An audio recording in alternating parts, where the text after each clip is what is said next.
All right, here we go. The Convo back in business for Oak Ridge Ford in London, Ontario, oakridgeford.com. Norm, along with Mike. It is a late night show. Mike has to tuck in and get ready for a big trip to Toronto for Game 2 of the Leafs Tampa series. How about that opener, Mike? 5-0 for the Maple Brothers, an emphatic start to the series against the two-time defending Stanley Cup champions. And the best part of it, 62 penalty minutes for the Maple Brothers. Good evening, sir. Good evening, Norm. Yeah, it was a Len Barker. It was a David Cohn or David Wells. It was a perfect game. What are you talking about? It was a perfect game. Oh. There you go. It was a Mark Burley. Yeah, but I mean, honestly, other than the penalty to Clifford, I don't know if anything they did was wrong. I mean, I heard Brian Hayes and the guys on Overdrive this afternoon say, I mean, it was actually a good thing, that 5-minute penalty, because they had 4 or 5, gilt-edged, chances, right. 2-on-1s, breakaways, and Tampa had nothing. I mean, see and I'm sticking to my prediction because I'd be a complete phony if I didn't stick with my prediction. But if the Leafs play like that in the 7-game series, they'll win. And if Tampa plays as badly as they did in Game 1, they will lose this series. Now, I'm expecting Tampa to bounce back. Better. Well, yeah, but I'm expecting them. A team that has won 2 Stanley Cups. I'm expecting them to bounce back. But let me look at Tampa for a second. Look what happened in that game. Vasilevsky was terrible. He guessed on a couple. The Kampf goal, the Marner goal. It was tough to see through a screen on the Muzzin goal. I don't think any human alive would have stopped Matthews' one-timer on that 5-on-3. Right. But Vasilevsky was at best average, and in fact, I think he was responsible for 2 or 3 goals. Their star players, the Lightning, Stamkos whiffed on a few one-timers. Kucherov was not very present. I barely noticed Braden Point or Anthony Cirelli. You didn't notice anybody. They didn't score a goal, Mike.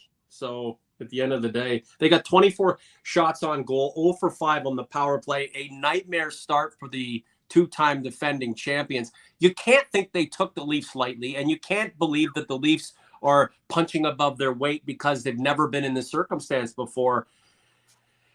At the end of the day, just a terrific start for the Maple Leafs. Their top guys playing really well. Jack Campbell not overly tested. And, the pushback, regardless of whether the Leafs can sustain this, and I'm going to ask the question, can they sustain this? But regardless if they can sustain the physicality, I mean, they sent the message last night that they're here to fucking play, man. Let's go. We have to win a series, and it doesn't matter if it's the champions in our way. We're going to have to bust down some doors, right? So yes and no. Okay.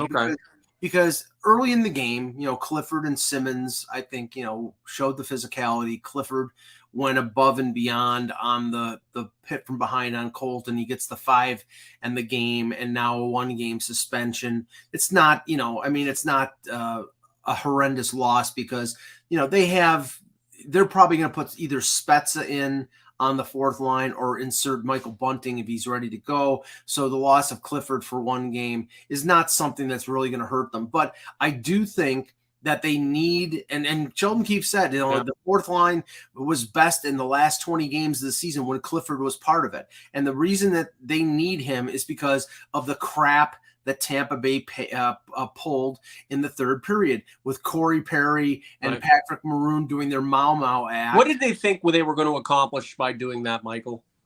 I would say try to wear down, try to hurt, try to get underneath the skin, try to send a message, all those things. They went after Morgan Riley. They went after, they went after Labushkin, and Riley fought Jan Ruta. But, Morgan Riley is extremely important to that Leafs defense, logging 25 minutes a night if you get into a fight. Maroon was bolo punching the guy. They were sending a message that they're not going to get I'm so excited. Like, I just love the way this thing started. And even if the Leafs gave up some goals and went into overtime, the pushback, right? This just the fight back. Like, they're playing like their lives depend on the result, not only of the game but of the series. Of course, it was really, really refreshing, and they might, they may sweep it. The likelihood of that is pretty. No, but Mike, hold on. Let me finish my point. Okay. They may sweep it. The likelihood of that is slim, and they may get the crap kicked out of them in return at some point in the series, and then go on to win or go on to lose. You couldn't have asked for a better start, and it gives them a bit of credibility, a bit of leeway as we go forward. Now, Mike Hill, don't recognize the name. Mike, if this is your first time, thank you for being here. If it's not, I apologize for not recognizing you, but we appreciate your support here and you being here. Vasilevsky is 14-0 after a loss, so the Leafs need to be ruthless in front of the net and get garbage goals and really frustrate him. We're all about the now.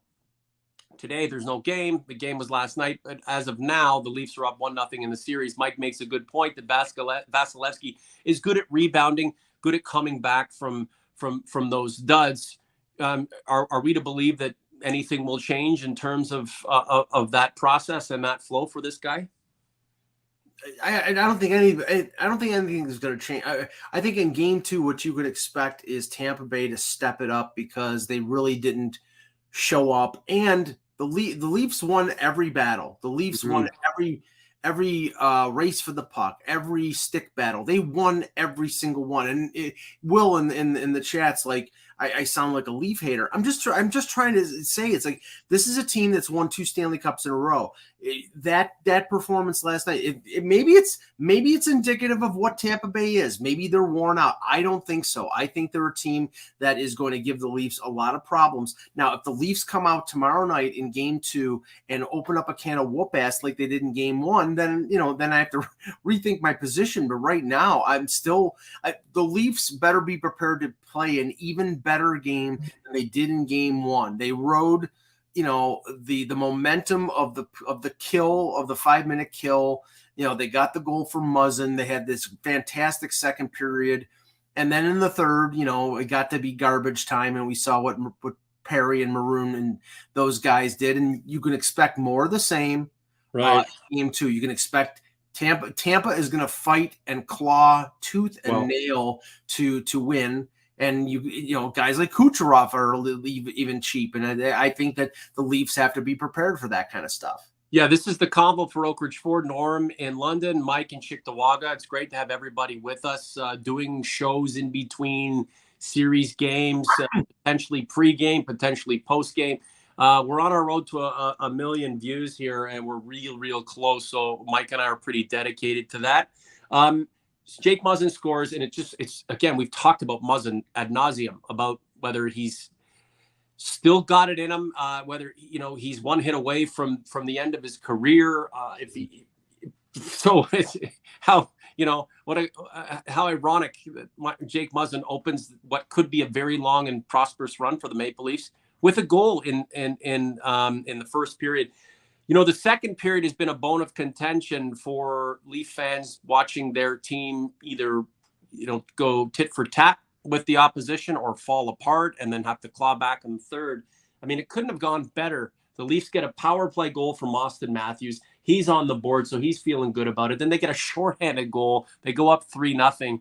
And in the past, we would expect the Leafs to succumb to this lead and then give it all back. But on the contrary, they seem to get stronger and stronger, went up 4-0. And then after that, I think John Cooper and the guys were just like, you know what? Roll up your sleeves. Let's go to war. We're going to fight this one out, and then we'll start it up in game 2 again. The Leafs answered the challenge all the way through, and I'm really proud of the group. And it went their way. The question is tomorrow, if it doesn't, what kind of response will we get? Yeah, I mean, we have to see how this team responds to adversity, because they didn't really have any adversity in game 1, and that's because they played so well. But you have to wait until the moment, and it happens in every series with every team, where they get punched in the mouth figuratively, and you say, okay, how do they respond to that? how, if, God forbid if there's an injury, God forbid if there's, a really bad goal, if Campbell flubs one. I mean, how do they respond? And that's the thing. It's like, we don't know whether, the way they played in game one, nothing went wrong and everything was extremely positive. We don't know what the psyche of this team is, and we don't know how they will respond to something like last year 3-1 and overtime goal, things of you have to be cognizant of how they respond to that. But I'm being as positive as I can. It's like, the big boys showed up. I did like 5 things that the Leafs needed to happen for them to win. And I said, win the goaltending battle or at least draw even. And they won the goaltending battle because Vasilevsky was bad. The big guys, I call them the M&M boys, like Mantle and Maris, Marner and Matthews need to produce. Wow. That's quite the comparison, my friend. Well, they produce 6 points. They not to get pushed around. I don't think they got pushed around, but I do think Tampa, took some liberties. And one of the other was forget the past. Don't dwell on it. Don't bring up these bad memories if one thing goes wrong. The intestinal fortitude this team has to be stronger. And like I said, right now we don't know because everything went right in game one. And if something goes wrong in game 2 or one of the other games in the series, how they fight through that. And that'll be the interesting thing. Let me just do a quick roll call. It's just nice to have everybody with us. David Hayna, Mike Hill, Matthew Kakowski from Windsor, Detroit. Dean Johnson's here. Arnav Bardwaj, Danny Grinnick, our man from, what is that, New England? Ballbuster, of course, the Leafs were ballbusters last night. Andrew Walters, great contributions in community, Andrew. Will 85 in the mix. Billy B. I'm probably missing a few, but thank you very much for being here. The podcast brought to you by Oak Ridge Ford. Lots of new inventory on the ground, especially Escape. Not too expensive. Good lease rates on that. Good finance rates on that. Great car SUV with all kinds of safety tech and luxury. Get at me. I can help you on a truck. They're expensive, but you know what? They're worth the money, and they certainly hold their value. Not the little putt around that Mike drives around suburban Buffalo. Whoa, cool it down, Mr. Russia. What's going on here? Where's my buddy Commissioner? Where is he in the chat? That's right. That's right. He quit the show because that's amazing. That's amazing. Hey, OG's Convers, don't quit the show. Come on, we all don't agree all the time, but right in this moment, we all agree the Leafs were unfucking believable in game one. It is exciting to see, and it's games like that generate or gin up excitement in me. Right? Look, I'm wearing my Leafs practice jersey from the early 2000s. Do you not picture Darcy Tucker booting around the ice trying to pick a fight with his own teammates at practice? Now, okay. In one of these? Come on, man. I did not say this on social media. Marcus Daly's here too. What about me, your OG buddy Marcus? Yeah, we got you, brother. I did not say this on social media during the game on Monday, but I thought it, and now I will say it. In a game that's 5-0, you can excuse somebody missing on a breakaway and missing on a clear 2-on-1. Oh. In a close game in a playoff, you cannot have guys like William Nylander missing gilt-edged opportunities. He had a great playoff last year, so that'll. Right, that's enough. That's enough. He's good. He's into the Hall of Fame. It's forgivable because they dominated the game and they won 5-0. But if that game is a 2-2 game in the third period and he's got a breakaway, he's got to bury it. Mike, again, we've gone on about this forever. Look, Nylander's a support player. Okay, he's not leading the charge. He led the charge last year, and look where it got them. God bless the guy, but it's Matthews and Marner. If those two dudes stay healthy and those two dudes are running amok and they are putting up crazy points and they are unstoppable, the Leafs' chances of moving beyond game after game successfully are increased exponentially. And again, a lot of the naysaying on our part had to do with the fact that what we saw last in the playoffs was not very encouraging. So never mind the regular season. We all know you're gonna win 116 games in a season like the Seattle Mariners and lose to a team like the Yankees. Like who loses to the Yankees ever? So again, from what we saw in the playoffs then to what we're seeing now is a huge contrast. But they have to continue it, and they need they need guys like Marner and Matthews to have 25, 30 plus points when they reach the zenith of this tournament, because those are the straws that stir the drink. Nylander, thank God for him. If Riley can chip in a little bit here and there, some of these other guys, but it's the two of them. And you call them Mantle and Maris, for fuck's sakes. Why wouldn't we expect anything other than that kind of contribution from those kinds of guys? And hey, Cashin with a pair of assists. Look out, Conn Smythe Trophy. Here he comes.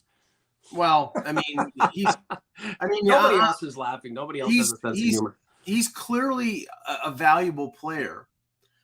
He's clearly somebody who gives them another skill player who you can put in the top 6 or put in the top 9.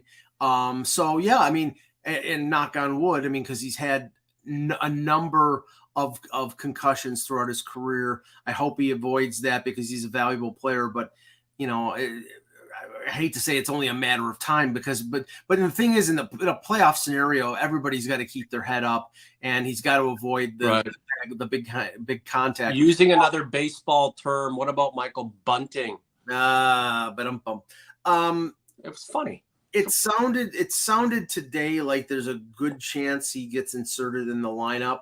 The one thing though, I don't know whether they want to bring in Bunting and have him play 4th line minutes, just to get him in the lineup. And who do they remove? Well, no, I mean, they had Kerfoot playing with Matt Marner and Matthews, and Kerfoot was fantastic. So, and Kerfoot had an incredible game. So I think they should move Marner to the 3rd line and I think the possibility is they're putting Spezza in the lineup, because Spezza can be on your second power play and fit in where Clifford is on that 4th line. Yeah. And give Bunting another game in terms of recuperating, because it sounds like he's close, but I think a couple more days wouldn't exactly hurt him. So I would say it's 50-50, but I'd say they lean towards going with Spezza rather. And yes, he is practicing. He practiced on Sunday, but he left practice. I was at Ford Performance Center. He left practice early. He's skating before. Well, 85. It's my birthday, so I'll have as many as I want. Okay, you calm the fuck down. Listen, again. Here's the thing, right? This is, we've used a war of attrition. It sounds like it's a played out phrase, but it's true. You're going to have guys drawn to the lineup whether they want to be in there or not, whether they're pissing their pants or their knees are shaking. They're going to have to go in the lineup because someone's got to go in, right? This lineup, the way it was put together, was successful in Game 1, and I think everybody in that lineup deserves to get another opportunity in Game 2. I don't, if it ain't broke, right? As B Skinny says, if it ain't broke, then give it another go. There's no reason to overmanage at this point. Let these guys go back out there and resume the series and have round 2 with these cats. All I'm saying is that not only are Tampa, and we all know this, right? If we were the Leafs, we're Leaf fans, and our team loses 5-0 in the first game, we're going to think that they're going to come back with a vengeance the next game. So we have to expect that. The question is, how are the Leafs going to, how are they going to defend against that and still come out successful, in the second game of the series? Just a few more minutes and we'll get out of here. Had Clifford not been suspended, they probably would have come back with the exact same lineup. I have to also call into their defense played fantastic. Giordano played great. Muzzin, as you mentioned, played great. Timothy Liljegren played 20 minutes.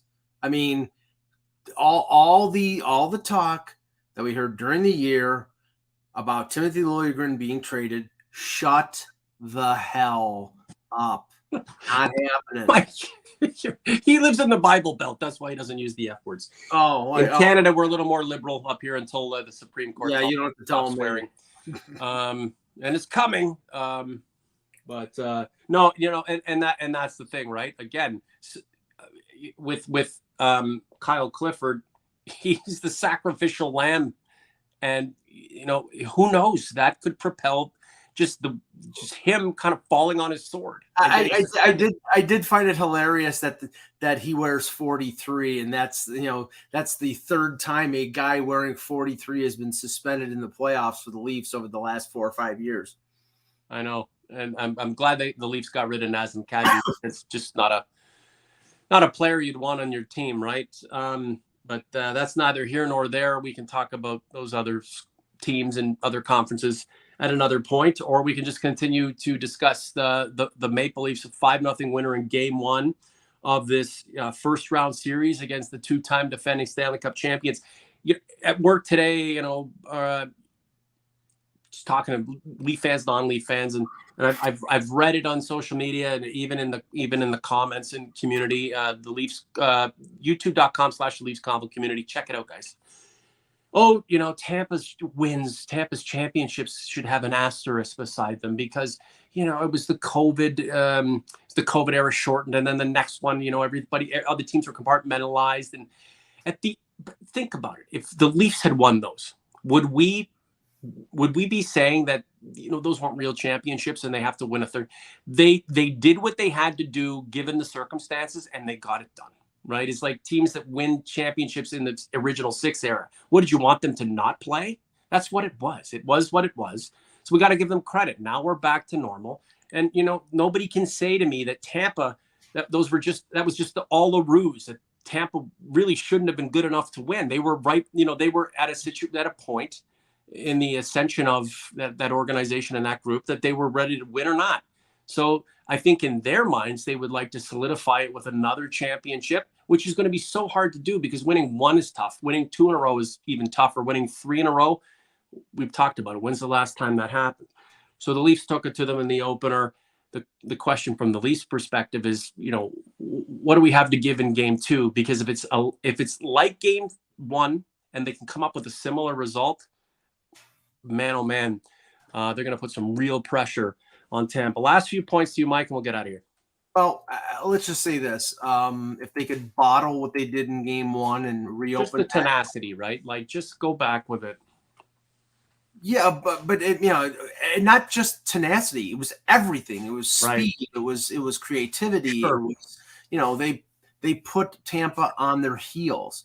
All I'm saying is if they can bottle that and do that again, then they're going to be in pretty good shape. I mean, I expect, again, Tampa to rise up to show, what they are. And guys like Stamkos, who have a lot of pride and a lot of talent, are gonna show up. But, it is also possible because, like I said, I didn't notice certain players playing with the same quality as I've seen them in the past. Kucherov, Point, Cirelli, Hedman all seemed to be off. Now that could be just one game. It could be like, okay, they were caught flat-footed. Sheldon Keefe gave the Leafs crowd, and I'm anxious to see how the crowd, when I'm there tomorrow, how they react, how electric the building was. They were psyched. It was a first playoff game at home since 2019 with fans. But the Leafs rode that emotion.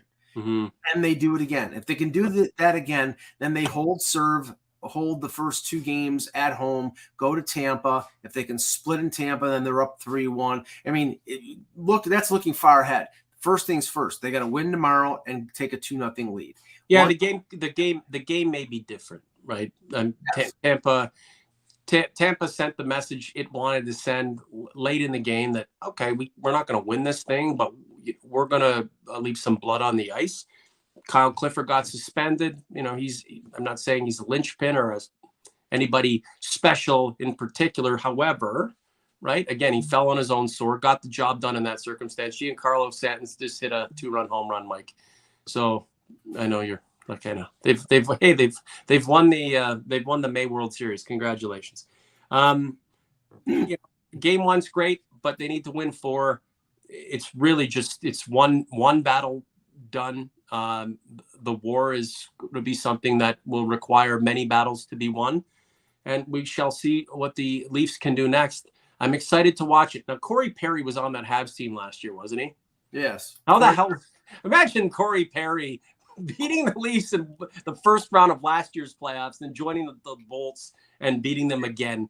That in and of itself is reason to believe the Leafs are going to win this series, because what are the odds of that? Like, come on. If you remember, retire already, bud. If you remember, Corey Perry was the guy who put out Tavares.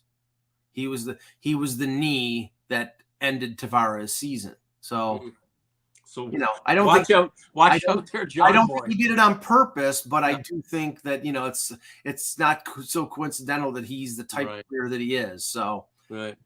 Okay. So game 2 of the series tomorrow, we'll be watching. Stand by, guys. Either subscribe to the podcast, hit the bell icon, follow Mike and myself on social media. Just stay close. You don't know when the next episode's coming. It may come on off days. It may come after tomorrow's game. Who knows? We're going to do a ton of stuff. We have our own goals to achieve as we cover the Maple Leafs going towards what we're hoping will be a long playoff run, and who knows, maybe result in the team's first Stanley Cup since 1967, the year Mike got divorced for the first time. So, painful memories, Michael. Yes. Okay. All right. Safe travels to Toronto. We'll be following. For Mike, I'm Norm. We're out, guys. Thanks for the birthday wishes.